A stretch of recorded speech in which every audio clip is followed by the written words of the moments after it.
Kinship carer is when you look after a family member that can no longer live with their parents through domestic violence, alcohol, drugs, mental health or lifestyle issues. So it could be a grandchild, niece, nephew, cousin. It could even be a friend of the family that might take a child in. Otherwise, the children could be getting taken into care. We met with them in March last year, and that was about us just turning up to their coffee mornings and spending time with them. So it took a really long time for them to build trust with who we were, and turning up. We're doing a project. Does anyone be involved in it? We've got a platform or a space where we can be creative and develop your voices, and we can find a channel or a way to enable you to be able to share what's going on for you as a kinship carer. So we spent a long time just being with them and listening to all those stories and being affected and moved by them. Social services just said, either you keep her on a permanent basis or she will go into foster care.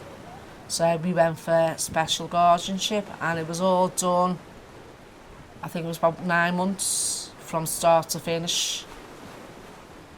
That's what we do. We step up to the mark and become parents to look after these children with the intention that they can go back to their parents, but it never happens. She was 8 months old when we got her, and we've got her now till she's 18. Each week we'd find a little something, other that we could take on board or we could go away and think about. But it was really been a trust building exercise as artists coming in. This group are really hardened to what they have to achieve, and so they're used to talking about their children. They'll tell you very quickly about social services, about the problems of education. The hardest bit for me has been to draw out of them how that feels.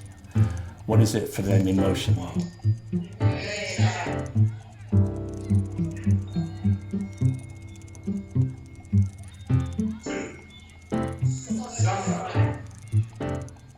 The challenge, I think, is to trust ourselves. That's been the lesson, because you think, no, I do know what I'm doing. There will be a show. We can shape the show. I've done theatre in a day. We know we can. But sometimes when you're 12 weeks in, 16 weeks in, you think, oh my goodness, we're still getting to know them. That's a worry, and it feels like a massive challenge. But momentum is now, you ought to be, momentum is now increasing, and we will get there. To eventually be able to invite the group to work at the Bluecoat was quite a big stepping stone, I think, and it was a huge achievement to feel that we had the women from Norris Green coming into the Bluecoat and working in the dance studio with us. So it felt like something really began to change then.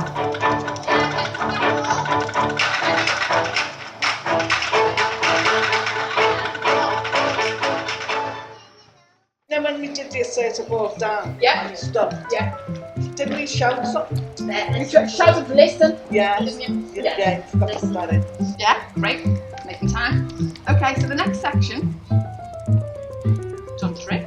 Oh, we're halfway through. Ribbons, marching, done. Yeah. Oh my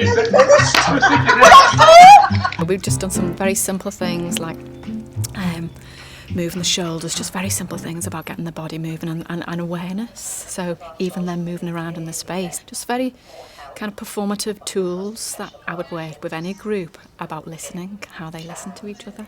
They can listen to each other because they listen around a table, but there's that many stories going in. So it was almost like I had to try and encourage them to have this thinning out process so they could really listen.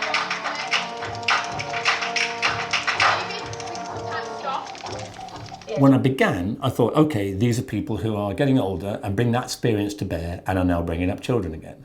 But that doesn't tell the story.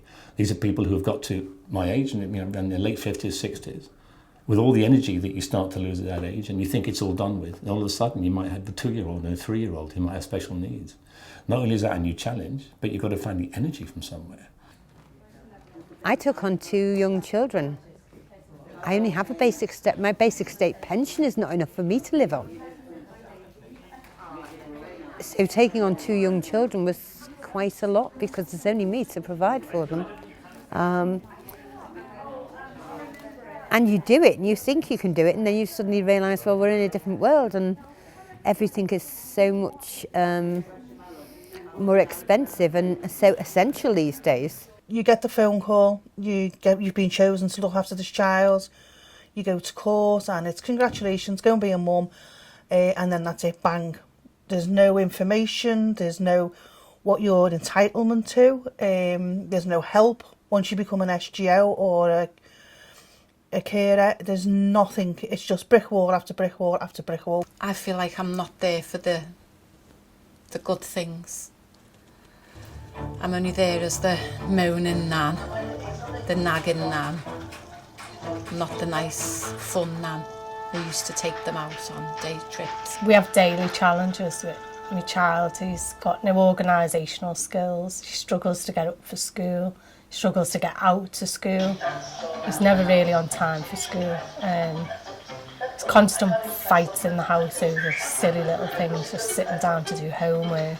If our children were in care, they'd get more help, but because the special guardianships and they're a kin child, they get no help at all from anywhere. So we're like banging your head against the wall, trying to get help for these children. That's my main concern. I am just in complete awe that they can function with the amount of energy they do. How they've got any left to work with us, I have no idea. Slow down together, sleep. And then let's have a little trail. So we don't go off yet. We want to walk down in the line. We just want to keep getting bits of messages and information through the piece so that it's objective, blah, blah. And she might have it hard because I don't want to feel like part of it. When have you got, like, when you're doing this bit, maybe having some words in, like, judges, courts. They're a strong group, and they'll go to Williamson Square and put masks on and get their banners out and shout about their thing. They don't have a trouble with that.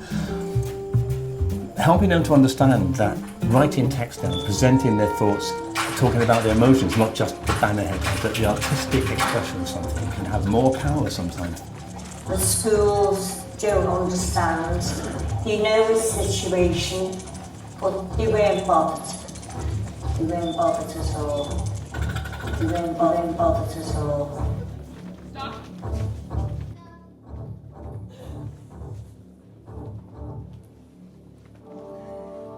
I got to it, lucky to be in school because they loved that child. Lucky.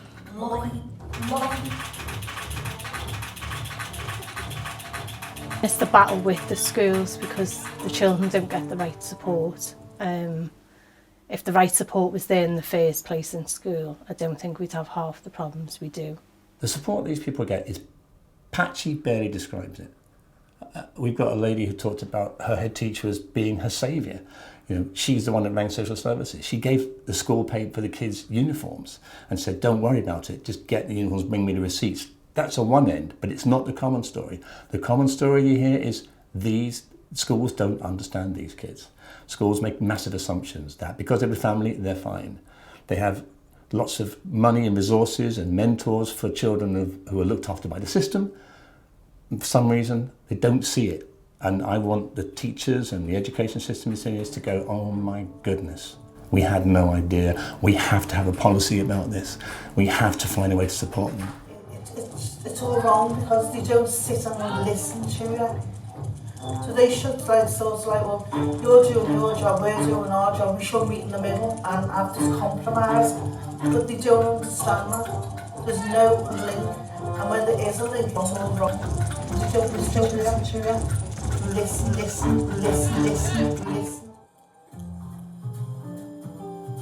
We've got some text in the show which says, slip through the net, one step behind.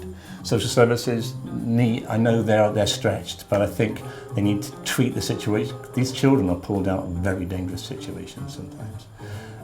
But once they are, and once you go to court and we go on this shit, it's like, well done, good luck, have a nice parenthood, off you go. And there's no money, there's no support, there's an assumption that that's all going to be fine. We've got a lady who said she had to go for an emergency payment because she hadn't got a steriliser for the nappies. And they said, right, go to Brome Terrace, and she went all the way to Brome Terrace and got £15. And her bus fare was £5 each way. I mean, it's just too little, too late.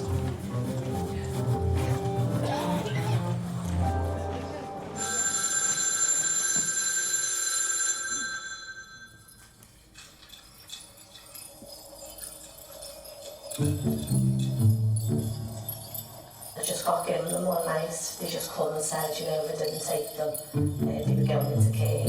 And that's how I become a kinship carer.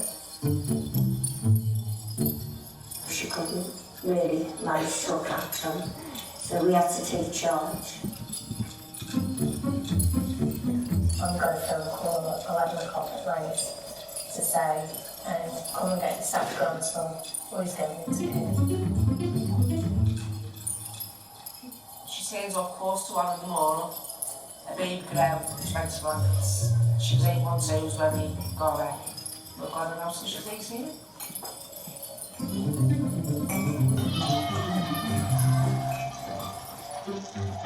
For him to say that he loves me, it just melts my heart. That's it. That's what I aim for him to say he loves me. You know they're protected. You know they're not going to go through all that horrible situation, and you know, it's just watching them grow. Seeing them safe and secure, and knowing you're doing your best for them. That I know they're safe, that they're getting looked after properly, and that I love them.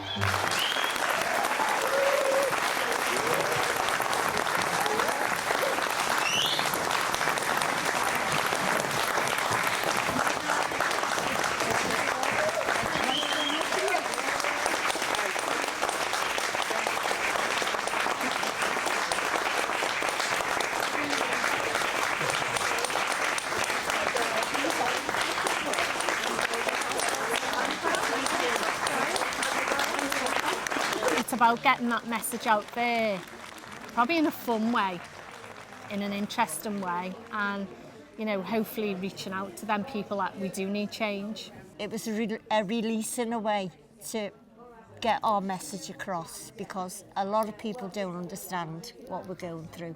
It was brilliant, proper teamwork. And we worked hard on this, so yeah, it was really lovely. Nice to come together like a group like that. Once we realised and we seen it coming together, I thought, oh yeah, that's why we've been doing all that. But we've had fun doing it as well. Even though it's a serious thing, we've had fun doing it. I didn't think I would ever do anything like this, and I'm quite surprised at myself. I really am. That was incredible. Yes, well worth it. I feel elated. I feel totally different. I feel as though something's opened up inside of me. It's really good. The feeling's really good.